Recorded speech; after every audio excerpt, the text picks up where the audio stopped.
and a good evening and welcome. Good morning, it may be in your part of the world. Welcome back to ADSR. My name is Paul Nolan, and in this live stream, it's going to be a little bit of a different one.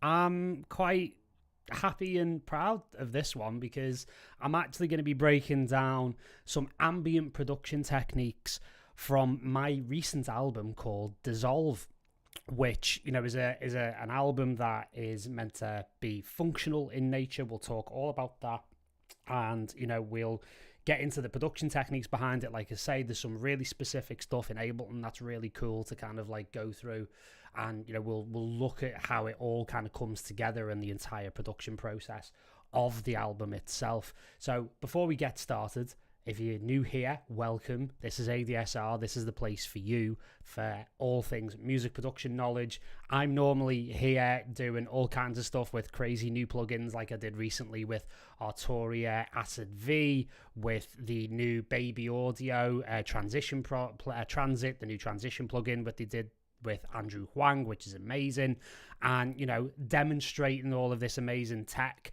and doing some production techniques, mostly in my home genre of progressive house, organic house, melodic techno, that kind of thing. But this album is completely ambient in nature. So, you know, we'll obviously get into that. But like I say, before we get started, you know, if you haven't already, please give this a like. This helps the YouTube algorithm. You know, all this YouTube stuff. I'm sure you watch a lot of YouTube stuff and a lot of tutorials. And give us a subscribe if you haven't already. And feel free to share this with your ambient producing friends. So to explain the album, as we kind of move into a screen share, which we will move into now. And we're looking at the first track from the album. So the album itself is actually meant to be a functional music album, and what it means by that is you can actually have it on in the background. You know, this is definitely not something to be, you know, losing hours on the dance floor to. In fact, one of the things that kind of shocked a lot of people when I put the album out is that there are absolutely no drums. So it's an hour-long album, and I've managed to not use one drum, which is an effort for me, quite frankly, because normally it's all about the bangers, shall we say. But the purpose and the reason behind the album is I'm very passionate about helping people with PTSD, with trauma, etc. And there's an exciting new frontier opening up in the realm of assisted therapy using certain compounds, shall we say, without getting demonetized on YouTube. And this album is very similar in purpose to John Hopkins' last album, which was called Music for Psychedelic Therapy. And essentially it follows a similar path and is part of a brand new record label that I've put together called Microdose Music, which will be all kinds of stuff like this, which is related to the field of, again, functional music. So it's not just for that purpose that we've just mentioned, for trauma therapy and everything else. It's also for things like yoga, for sleep, for, you know, helping with anxiety and just general everyday living. I've had incredible feedback from people saying that they use it in a myriad of different ways. People use it to go to sleep. People use it to focus and do deep work like study, for example, and being able to really zone in on a project and get that black hole focus. I've even had some people communicate to me and say that they've actually used it in the gym to actually do like very mindful but very heavy weightlifting sessions, which was definitely something I wasn't expecting, shall we say, just put it that way. So very, very interesting kind of use case and a different genre for me to release my debut album. It's also a very personal record, and we can kind of talk about that as we go. However, let's not delay any longer on getting the music out there. Let me just check my audio settings here. We should be good to go. And ultimately, yes, we are here. So let me just turn the system audio up so we can hear that, and that should be all good to go. And what we'll do is we'll play a little section of the beginning track, which is called Opening, and we'll break down some of the techniques and some of the instruments used.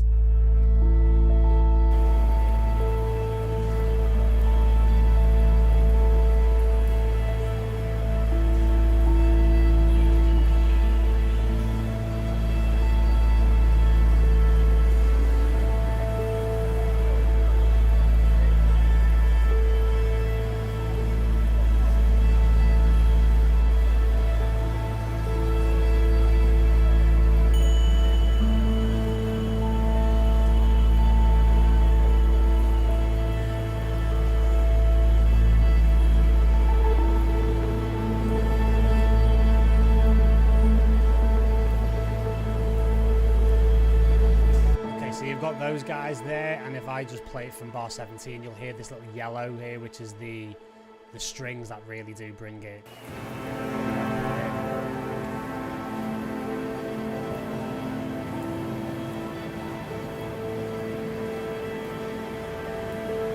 So yeah, the whole thing is meant to kind of just drift along.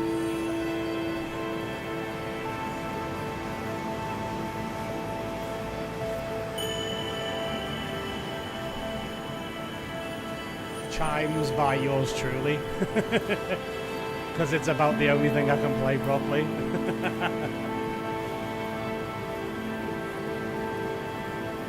then we'll get the sub bass back to everywhere before. So the whole thing, the actual, it's the first track from the album, and it's supposed to be an opening of, you know, consciousness, shall we say.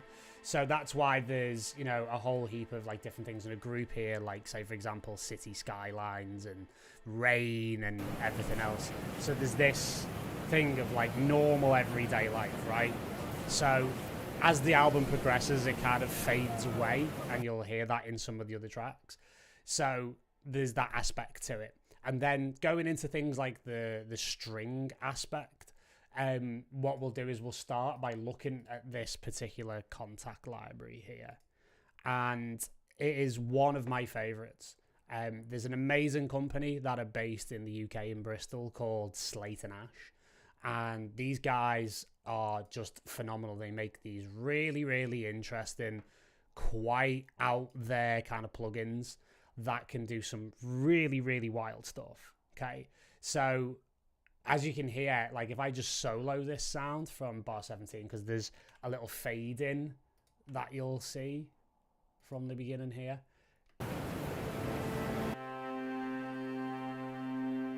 And it's just a layered chord, like a long held chord. And it gives you all of this movement, like right from the off. Like it's a beautiful thing.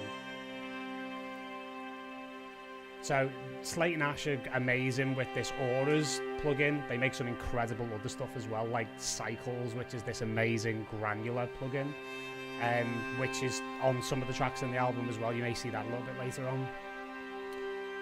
They have these amazing organic textures, and I wanted the album to have like an organic yet sort of electronic texture. So again, the modulation as it moves through is beautiful, and it really works nicely to help things kind of undulate and again give that sense of like, it almost sounds like an orchestra tuning up, and you can hear as things kind of develop, things get more intense. They tend to, you know, expand and contract on their own, and it's a beautiful bed to start off with. So I'm using that on I'm sending it to a free plugin. And I've got to say, it's probably one of the most well-known, but also actually really, really top-level free plugins that I've used, called Valhalla Supermassive. So it's like this kind of like hybrid delay reverb type thing. So I'm using it with this dark matter preset, and that's like, that was very much something that really, really helped in the production of the album, because the production of the album actually took mostly 2 weeks. Because I was asked to go and showcase some music in Miami last November, and I had literally only 2 weeks to do it. So basically had to write this entire album by and large in that 2 week time period. So as you can imagine, it's pretty interesting, pretty intense time. So having tools like this just to grab straight away was incredibly necessary, and a great bonus. So again, Valhalla Supermassive, not all great plugins need to cost money. This is a free plugin. I use it on almost everything. It's absolutely brilliant. So you've got that lovely organic, like neoclassical texture.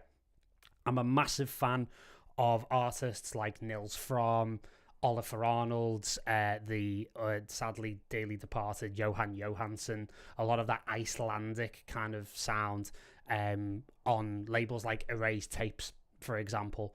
I'm a really massive fan of all of that stuff and the texture of it all. So I wanted to really incorporate this into the album. And again, the Slate Ash stuff just really helps you to do that in a really lovely way. Then there is the Auras here, which, again, is another element. So this is another instance of auras.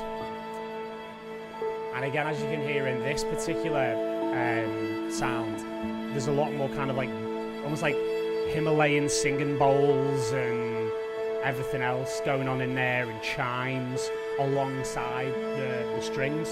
And it was a perfect layer that added some nuance and complexity. So this is, again, one of the great strengths of auras, is the fact that it can undulate over time, and they're great for layering, right? So again, if we layer the two together, it just works so beautifully.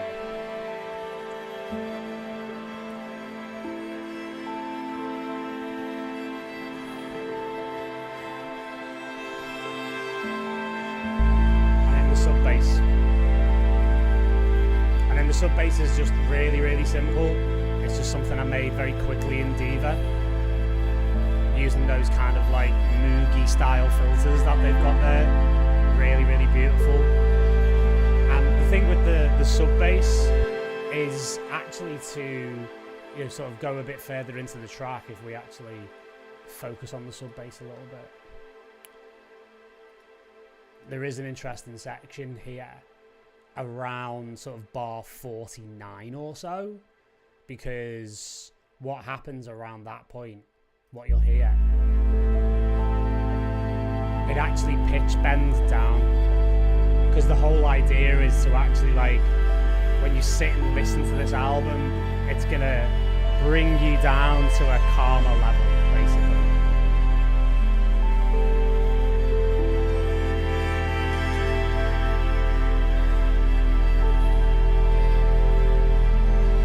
So it stays down there for a while, and then, as you can see, around bar 65, we get another interesting shift with the note dropping down again.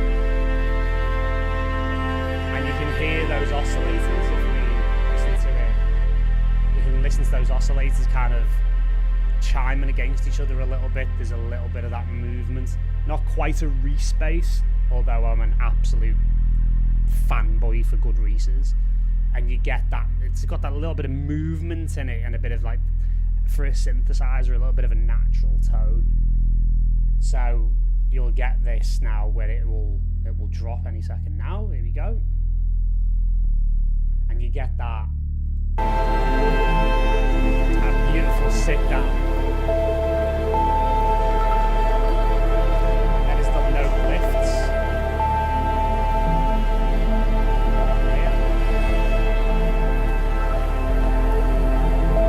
returns back to its normal note, and then it rolls gently and surely with the pitch bend back up to its original note.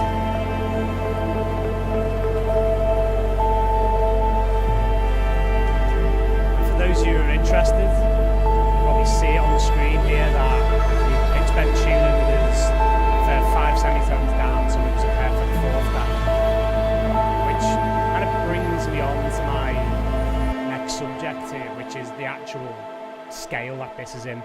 And this might sound like a little bit of a cop-out, but again, I only had 2 weeks to write the thing in most part. However, what became the best scale for actually the entirety of the album was A minor, which obviously is the relative minor of C major, which means it's only the white keys, basically from A up to the following A. But what transpired by keeping things simple was that it became incredibly open, and it became a much more, I don't know, expansive place to kind of write music from.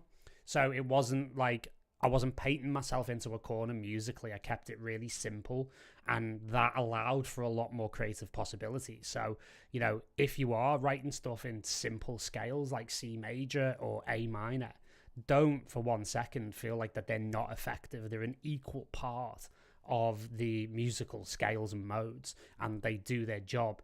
I love the melancholy of A minor, but I also like its openness. It still has a little bit of hopefulness in it. So there's this kind of really beautiful balance to it musically. So one other instrument we'll look at before we kind of move on is, and we'll load another session up, is this one. So this is another one of my favorites, and it's part of the Oliver Arnold Stratus collection. So this has all sorts of things like gridded sequential pianos in it, that kind of thing. I'm using one of the other presets here, and what you can see by what I'm doing is I'm stacking the chords on. So it starts off with just an A, so it's a single low layer. Then we get a mid layer with that E2 note, and then we bring the octave in for the final kind of crescendo of it, if you will. So we'll play just before the second and third notes come in. And it's this lovely kind of like synthy element that has a lot of movement to it. And then adding that interval on the top there just really works. I mean, this with the sub could work as a track on its own. You know, that's the beautiful aspect of it.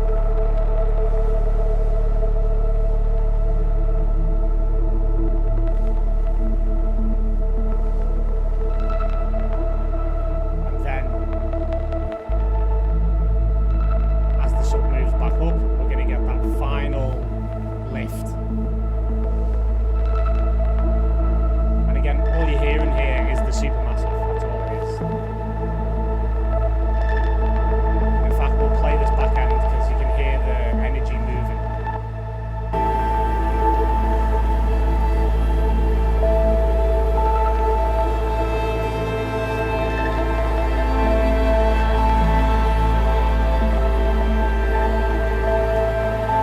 So as the layers become more intense and higher musically, you start to get more of a crescendo.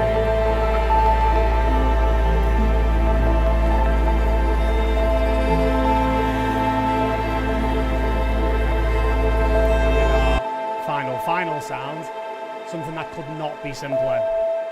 Well, it's not simpler, it's an operator. Get the Ableton joke there. So all this is just a little sine wave with a little tiny bit of FM through white noise, just the smallest amount, just to give it that little bit of a breath. And it's just a nice little tone just to kind of melodically tie the whole thing together. And then Supermassive, and then one of my favourite plugins in Ableton, which is the Echo. So I absolutely love this thing, and it really does interesting things, especially when you play around with it. I love it for those short sort of like, you know, erotic discourse style short delays within the harsh zone in like, you know, more techno and progressive house stuff, but it does really organic analog style sort of delays and has a really nice texture, so it's used throughout the album. So that was very much the opening gambit, and again, what's really interesting is, you know, how that can turn into an 8-minute track very, very quickly.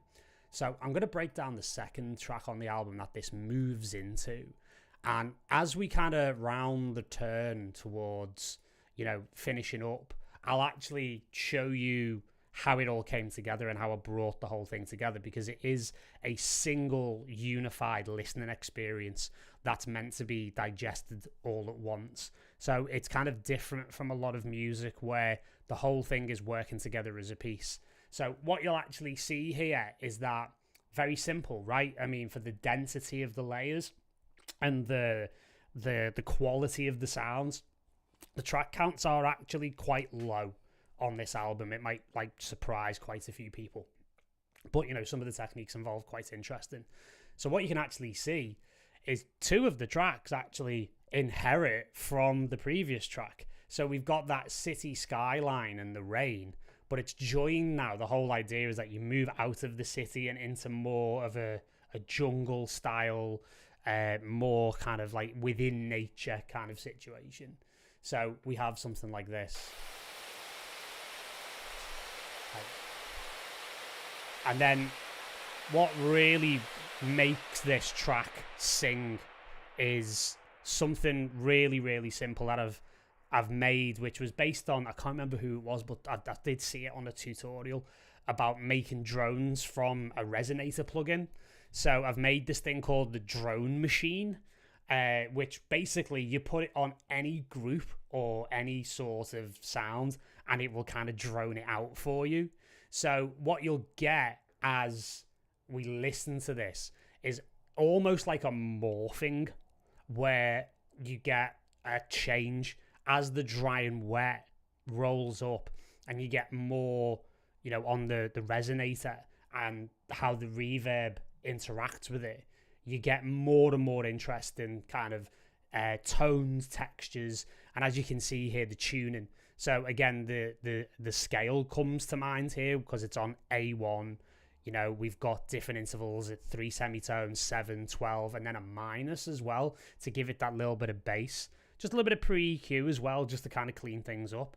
But again, what's important to understand here is that the three sounds, like the three nature sounds, these kind of field recordings, shall we say, which if you're interested in where I source my field recordings from, if I can't record them myself because I have a Zoom H4n field recorder, and believe it or not, there are some things in this album and in other albums that I'm currently producing in this style that I've just used my phone to record things like the sound of running water in a stream, or the sound of like what you would call like a babbling brook with trees wafting in the breeze and birds tweeting and stuff like that. It's astonishing what an iPhone can actually pick up these days. And that's something I've been doing using just voice notes, no special equipment, anything like that, because it's kind of cumbersome sometimes to walk around with a Zoom recorder that looks like a taser. You definitely get stopped in airports with those things. But to have those field recordings is really useful. But if you don't have access to them, you can simply go to sites like freesound.org, phenomenal resource. Everything's covered under Creative Commons, so you're actually allowed to use it as long as you credit the people. And if you actually go onto the BBC website, they've actually made their sound effects library available for free. So you've got all of these things that have this archive of recordings that you can use that have been used over the years for numerous television and film productions. So as this rolls in, you'll hear this change, this group completely change. And actually what happens is you don't really hear the city skyline at all. What happens is this completely changes into something completely different. So as the resonator does its job and creates these different bands at different pitches, all of a sudden you've got this incredibly dramatic drone coming in, which is then being fed out of the resonator into the reverb. And as you can see, it's a pretty massive reverb. It's 16 seconds. Now, one thing I'll say is the Ableton stock reverb gets a very bad press. I'm not about that. I really do like this reverb. I've been using it for a number of years and I know how to get great stuff out of it. So don't believe a word of it. The Ableton just stock included reverb is actually really quite good. Now what you'll notice is I've left it at 97% wet, and you can still hear things like the birds in the jungle recording kind of like coming through at certain moments. And as you can see, I've just crossfaded quite a bit to give these continuing recordings. Now with that as the bed,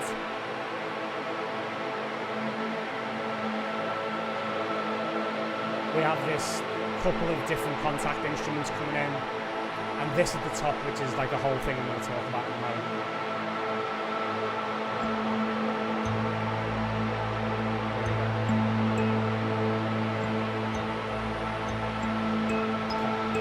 So we're going to break this down now. So that's the drone. So feel free to experiment with that. Put field recordings, synth noises, all kinds of stuff through those resonators with different intervals, and you'll get incredible music and incredible transitions from stuff that's completely non-musical, right? So what you've just heard there, and where we're going to go with this recording in a moment, is this beautiful one of my favorites I've used for a number of years by Sonic Couture called the Array Mbira. So if you're not familiar with what an Mbira is, it's like an African, what they would call like a finger piano. And you get these really, really lovely kind of tones out of it like this. If I just play that properly. And what's really nice is if we actually analyze the MIDI region, is if we go up to the modulation wheel, you can see what I'm doing here. So one of the things it's got is what's called a strummer.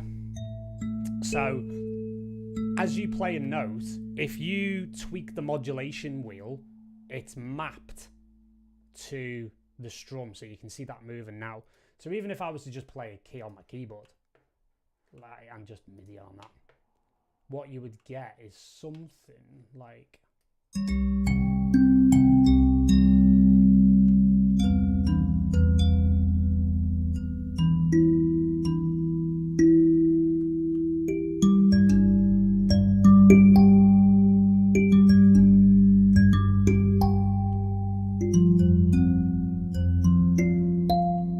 this really beautiful sound.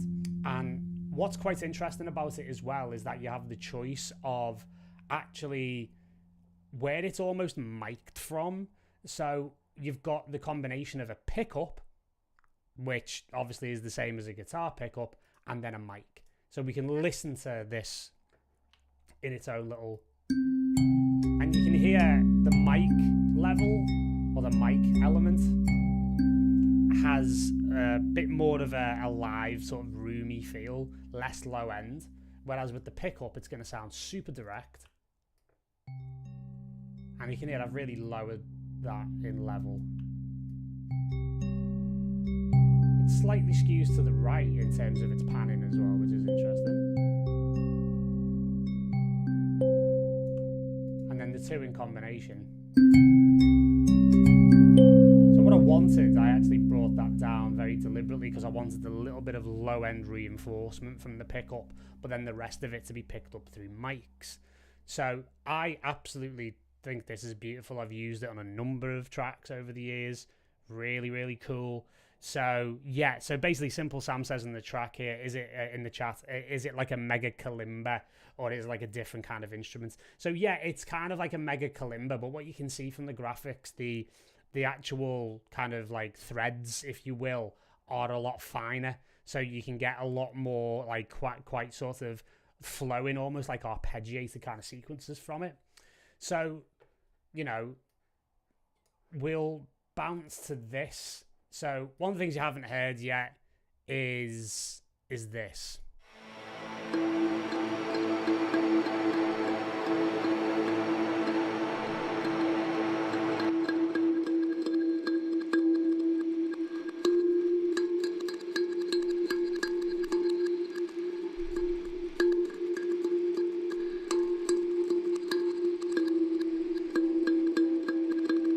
So what that is this. An actual kalimba. So what I'm going to do is I'm just going to move back to the main camera for a second so you can actually see this. So this is an actual kalimba that I own. It was gifted to me by a very lovely friend of mine called Hannah. So Hannah, if you're watching, thank you very much. It's a beautiful thing that you gave to me. And as you can see, this is like, you could call it a kalimba. It's more like an mbira. This is like a real mbira. But as you can see, like the threads are a lot fatter than they were on this particular plugin that we were using, the Array mbira, as you will. And as you can see, not only does it have like a hole for you to kind of hold it, because it's meant for you to, you know, play like this with like your thumb through it, and you can play it with the other hand. It also has, as you can see here, it has a pickup and it has a level. So actually what you've just heard is me actually playing it through a mic. So this literally is a live recording of this very kalimba, which, you know,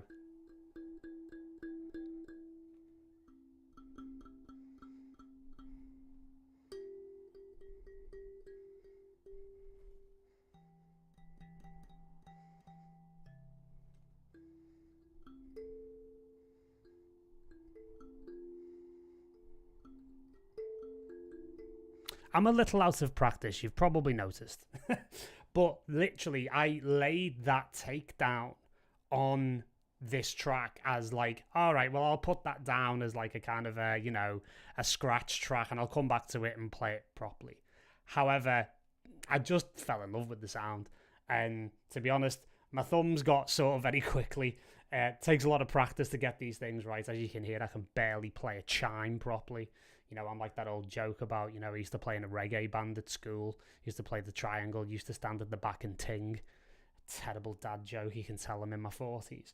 But this instrument is absolutely beautiful, and what I'm doing with this instrument at the moment is that I'm building actual like Ableton racks and stuff out of it, and again, you could backfill it through things like the resonators and it'll get a very different result. Because the great thing about that resonator drone machine is that it's very algorithmic, if you will. It will basically change depending upon what you feed into it. It'll give you a different result each time.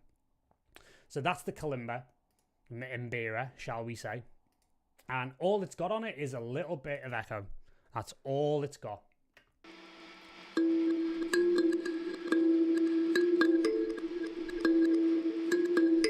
think I've changed the BPM on this. There you go.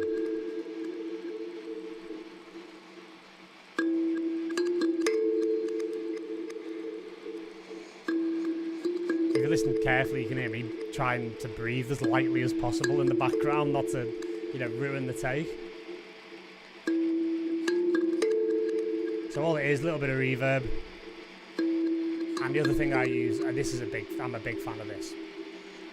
I really love unfiltered audio stuff.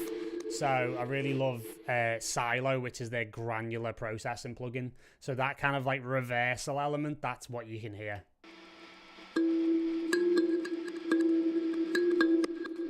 That's exactly there you go. And without.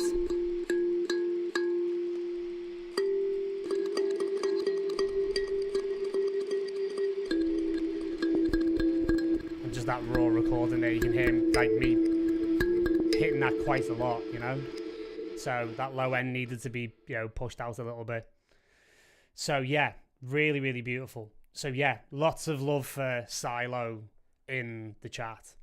So yeah, so that's the second track, and then there's very much a blend between each track. So that's why, again, some of the field recordings were inherited from the previous track, from opening. And then the whole thing was arranged, which we'll look at a little bit later on. So to give you an idea about how simple some things can be, what I'm going to do is I'm going to show you one of the other tracks on the album. Right, okay, it's this one. Right, okay, don't need to save that. So, again, the album was completely written in Ableton, but then arrangement of the tracks into an album format was done in Logic, so we'll have a little look at that in a bit. So yeah, what you're seeing here, 3 tracks. That's it. And what this track is made up of, if I just play this. If I just take the automation away.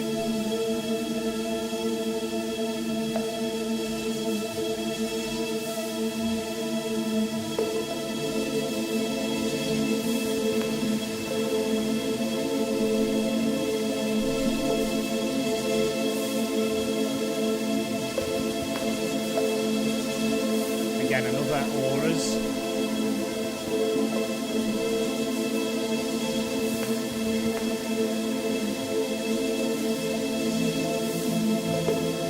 And again, it's just about layered chords that extend for long periods of time.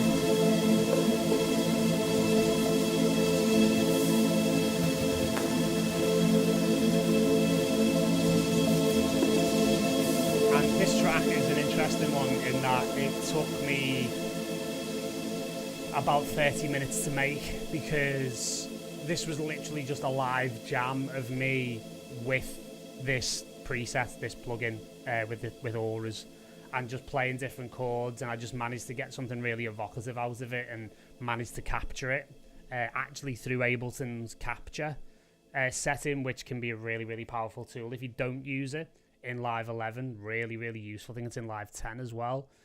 So once I had this, I was very clear on what I wanted to do, and I actually added a vocal on top of this and then a sub bass towards the end. So essentially what we'll do is we'll just play a little bit of a section of it in the run up and then play a section of the vocal so you get an idea of where it's going.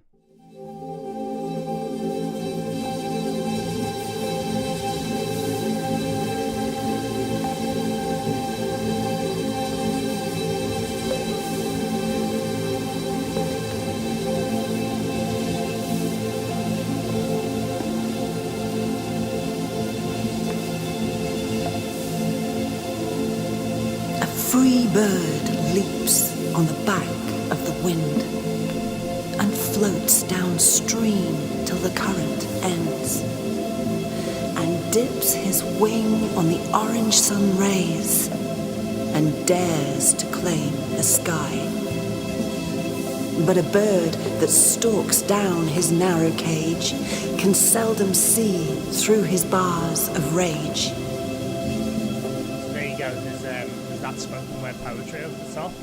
Beautiful rendition from another good friend of mine called Hoppy. And you'll hear something else that Hoppy does in a moment, which is quite amazing in one of the other tracks in the album. So again, all you're hearing here, again, more Valhalla. I'm a big fan of Supermassive, obviously, but I'm an even bigger fan of Shimmer. So quite interesting because I had Sound Toys Crystallizer on screen and then I realised I actually didn't use it in the track. Mostly because Shimmer was doing a similarly great job.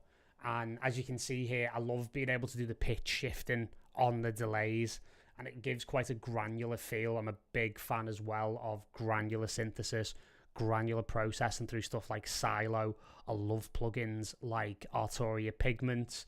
I love all those weird old reactor ensembles like Grain Clouds for making really interesting, like quite unique textures using granular synthesis. And I think it's a really underutilized art form. I'm a massive fan of granular. So ultimately, we've got just this very, very, very simple element that is, you know, playing in the background. And again, if I play a single note of this on auras, I mean, it's just, it's wild the amount of movement that you get over an extended period of time.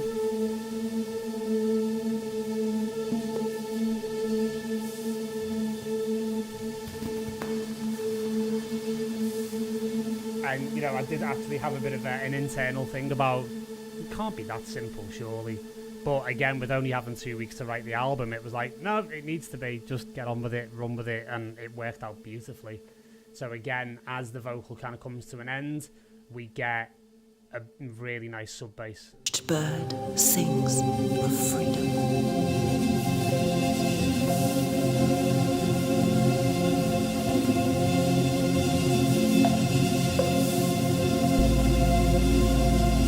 In this case, it's not Diva, but another one of my favourites since.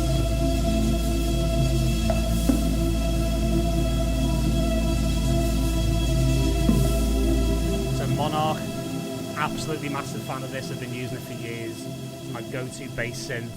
I actually think it sometimes can sound better than some hardware synths for low end, quite frankly. I actually had a Behringer Model D and sold it because this, to my ears, sounded better.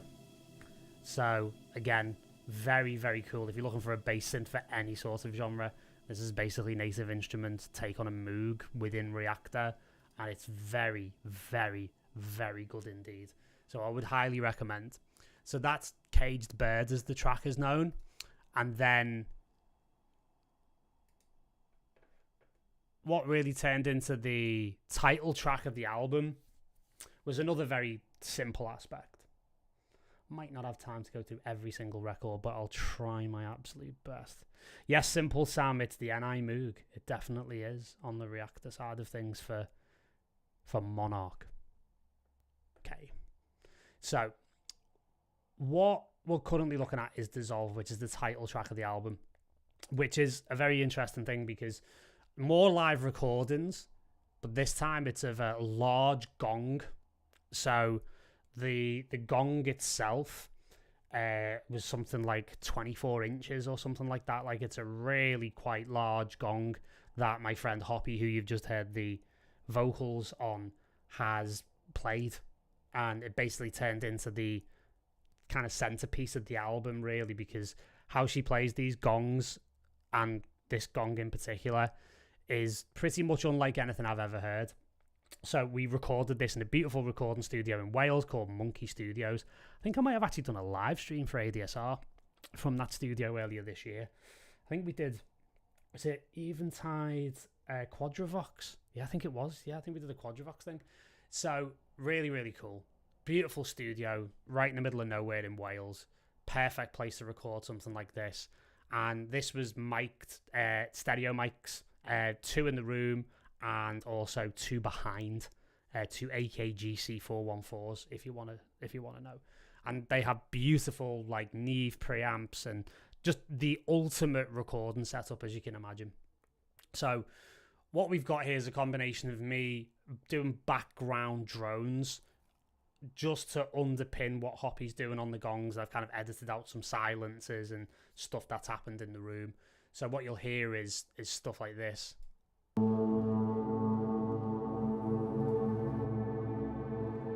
So this is her actually playing the gong now, with these interesting kind of rubbers that you pull over the face of the gong, and it creates all these interesting harmonics. Play another little section from earlier back.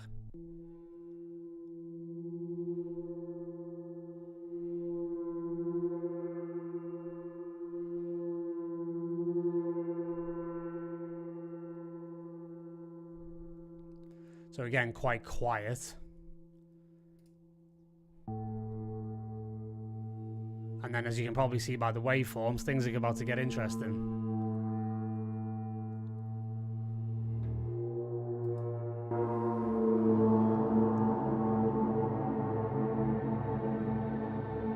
And again, as you can hear with some of the recordings, we've got sends and returns. So what we've got here, again, more Valhalla shimmer. A reverb that I use a lot for dance tracks. And then again, another little instance of silo, okay? And yeah, a TI-80 Mark, you're absolutely right, dude. It sounds like a bowed instrument. And yeah, very cool. And also to Kartik Gupta, yes, these live streams are all available to watch back afterwards. So yeah, feel free to watch them back anytime. So yeah, this is where stuff gets really interesting. Here we go. So what happens here as I play it through. Here we go. So these kind of background drones are already out of the picture. So what you're hearing now is nothing but the gongs and the send and return effects. So we'll listen to this first one here and I'll explain what's going on. So the whole idea is that it goes very, very, very quiet before what we're about to hear. So basically down to silence, essentially. And then the arrival.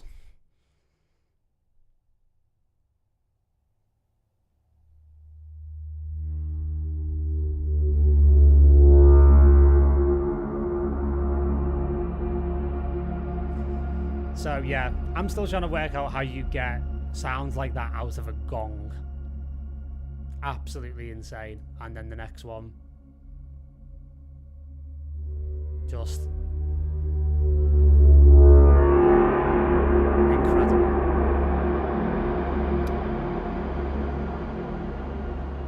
And the thing that you might find really interesting is if I open this up, you'll see I use a lot of Slate digital stuff for mix down. I like being able to put things through the channel strips. No EQ. So essentially what you're hearing there is the raw recordings. No EQ at all. No boost to the low end, nothing. That is just how it came through the microphones. So yes, that was something I had to obsess over for a while to get that right. But I'm really, really pleased with this sound. So what you'll hear as things kind of progress is you'll hear these amazing drones kind of come back in.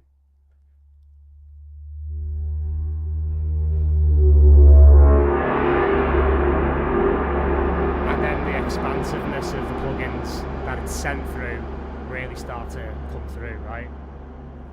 So this is where, like, you know, you can really hear my sort of film composer-ish element come out. And then as things kind of quieten down, we get these lovely little drones come back in the background.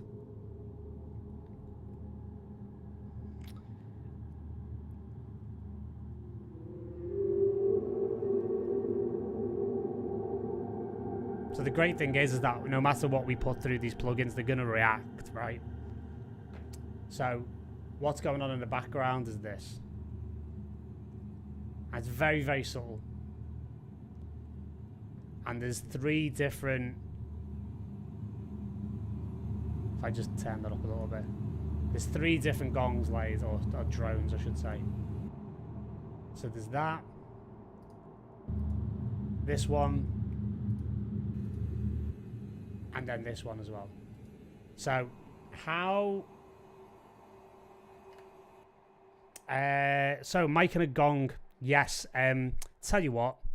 Let me just have a little look for a second, because I'm sure I've actually got photos of how we did it. Do bear with me for 2 seconds. I should have actually prepared for this in advance, but JPEG image. Do I have them still? JPEG image.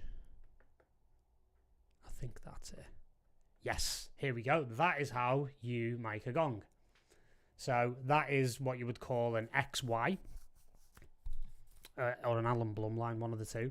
So this stereo miking technique. So what's going on here is the bottom mic is in a figure of 8 pattern, and then the top mic facing the back of the gong. That's the back of the gong, by the way. That is in what's known as a cardioid pattern. So it kind of rejects sound from the back. The two of them, when you combine them together, gives a lovely wide stereo field with a good mono, because you've got that mic on the top. So that's one way of doing it. And then we'll look at that from another angle. There you go. Yes, so it's a stereo mic. So yeah, and then from there we've got another pair, which I didn't get photos of, but there's 2 of them flown at a distance, making sure they're at the same height and at the same angle. And again, that will produce a nice stereo field, and that gives you more of like the room ambience and, you know, more of an airy kind of sound. But the direct sound that you're hearing there is very much being driven by those 2 microphones. So, yes, in a beautiful room, by the way, an absolutely beautiful room, with like stone backs and stuff, really beautiful reverb, lovely tone. Just couldn't have asked for a better place to actually record. So I'm glad I've been able to answer that with photographs. So actually, one of the things I'm going to do very quickly before we finish up, and there are other tracks to look at on the album, but we'll finish up by looking at the actual final version, if you will. I'm going to open up a contact very quickly, because what I actually used was this for these drones. So again, Unicorder is actually a Nils Fromm instrument that was done in conjunction with Native Instruments. There's an actual piano that he had made. And what I've done here is I've used this ambience section. It does really interesting things, this ambient section. So if I turn this up, which, if I, there we go. So it's like a room tone, right? And what I've done is I've used one of these settings called Rainy Sunday, or I think Dark Ruins. There you go. And it just has this ambience in the background to you being able to play the piano, right? So I had to use it a lot just for this. And then there's a style function. You turn that to continuous and put noises to style, and it triggers things like this.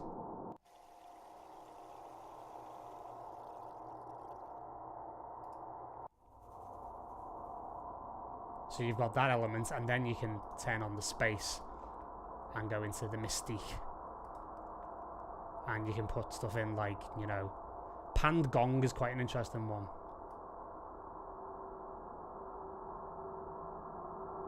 So we can turn that space element up. Then I would resample that back into an audio track in Ableton, which is why you've got those two long audio files there. The third one I actually used very quickly, was actually pretty quick actually. RC20. So RC20, everybody kind of, you know, talks about it for stuff like the distortion and everything else. I love it for the noise myself. I think the noise aspect is really cool. So there you go. Literally that. The Apollo, which is almost like a kind of a Space 2001 Space Odyssey kind of vibe. So just a little bit of that blended in the background. So who knew you could use RC20 to make drones? Well, I do. So there you go. So just a little bit pushed for time now. So what I'll do is I'll open Logic, because what happened at the end of the production process of the album is actually blending everything together, right? So it works as a unified whole, and I could master the whole thing. So not only have I mastered the whole thing, I've actually done it in Dolby Atmos as well. So this might take up. Misusing plugins is the best. Mark, I couldn't agree more. Like, the best stuff happens when you get hold of a really weird plugin that no one's ever heard of, and you do something with it that nobody expects. Or you use it for the opposite. That's why 303s came into being, right? They were originally supposed to be a guitar replacement instrument. And somebody had the idea of putting a kick drum underneath it, and Acid House was born. So, what we're looking at the moment is the stereo version of the album. I have also mixed this in Dolby Atmos. So if you want to listen to the Dolby Atmos version of this album, you can do so. It's exclusively on Apple Music. So that's there right now because the album came out on streaming on the 19th of August. So everything you've just seen from those tracks, the first four there and the other ones that we didn't get a chance to get to, all put together in one master session where I can control the transitions, mix them properly, get everything into the right element, and then be able to master everything to the right level for streaming and for general listening, and then be able to do the outputs. But what was also very key was getting the edit points correct, so I could actually make sure that the movement from one track to another, the transition, will be a completely seamless thing. So as you can see at the moment, there's something like 83 channels in this whole thing. So again, like maybe not as big as you would expect, but that's the point of the exercise, is to get everything on the same level. I can master it to the correct element. For metering, I used Newfangled Audio. I used Adapter Audio Metric AB and had it set to -16 LUFS. So just joking here, but the first thing I thought of was fart into mic and set reverb to 11. Absolutely. I mean, why not? Put your fart through a resonator and see what happens. DM me. Basically. I'd be very interested to find out. So yeah, -16 LUFS for iTunes Radio, which is basically Apple Music. And then you've obviously got -14 for Spotify, that kind of thing. So I've mastered it to the correct levels for the streaming platforms it was going to, as well as on Bandcamp, where it's been on sale since the beginning or the end of July, beginning of August. Okay. Absolutely, Mark. Everything can be used as a sound source. I completely and utterly agree with you. So there you go. So that is kind of like the entire process. Looking at it, I don't think we've really got time to go through another track, unfortunately, so I think we may have to call it a day there. But there are another 3 tracks for you to dig in on the album itself. So, been really fun, and thank you very much. I've got to say this. Thank you very much to the guys at ADSR. They've been incredibly supportive of me putting this album out. Obviously, I do a lot of live streams for the ADSR guys, and I have done this year, and I've had an absolute ball doing them. I love doing these live streams. They're so much fun. So when the guys at ADSR said, do you want to do a live stream about your album? It could be quite an interesting stream. I jumped at the chance. So thank you very much, ADSR, for their support. It's very, very, very gratefully received. The album itself is out on Bandcamp. The team have been very kind to put the link in the chat. So if you want to check it out on Bandcamp, it's there. I would appreciate it if you bought it through Bandcamp, because as a lot of you may know, Bandcamp is the best way to support artists these days, and it also supports our mission, which is to create more music like this that helps people in various forms of therapy and be able to create more music with more purpose and a bit more intention. Now, one of the things really interesting here is that I am actually going to be doing a remix EP of this as well. So obviously with some of the soundscapes and everything else, actually it kind of suits folding this back into some more dance floor related material, which I think will be really, really cool. So really, really proud of this. It's obviously my debut album as an artist, so it's always going to be a big moment when the first one drops, especially after years of working with people like I have, like Sasha and Junkie XL, etc. So really, really pleased with it, and I'm really pleased for everyone watching. I really appreciate it. It's lovely to have this kind of support from everyone, and good to see some of the hardcores, and very cool. So yeah, thank you very much for watching, and really, really appreciate it. I'm sure I'll be back soon. I'm sure there's plenty of stuff to come on ADSR, and if you want to follow me, you can do on social media. I'm at Paul Nolan Sound on the gram, on the old Instagram, and I also run a artist development platform called MYT, which is just celebrating its 4th birthday. And we help artists just like you. We help people get signed to big record labels and launch their careers, and we're having a bit of a celebration over there as well. So hit that up at www.transition.studio as well if you want some help in really in-depth mentoring with your music and your career as well. So ADSR have been fantastic supporters of MYT as well, and it's just been a great experience so far working with them, having met Steve on a dance floor in Amsterdam last year, which, again, was a high point of a very, very good day. Anyway, I'm going to leave you to it, guys. Much love. Thanks very much for the support. Hope you learned something from this, and look forward to hearing from you about what you make about the album, the techniques involved, what you're doing with your own music. Feel free to get in touch. But for now, I'll leave you to it. Much love, and I'll see you soon.